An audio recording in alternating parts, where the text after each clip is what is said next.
In 1752, Benjamin Franklin flew a kite during a thunderstorm, proving lightning was electricity.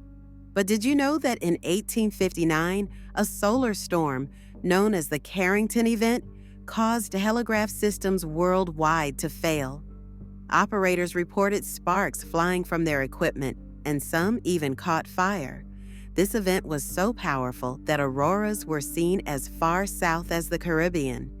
Imagine the chaos if such a storm hit today. How would our technology cope? The Carrington event remains a reminder of nature's unpredictable power and the potential for history to repeat itself.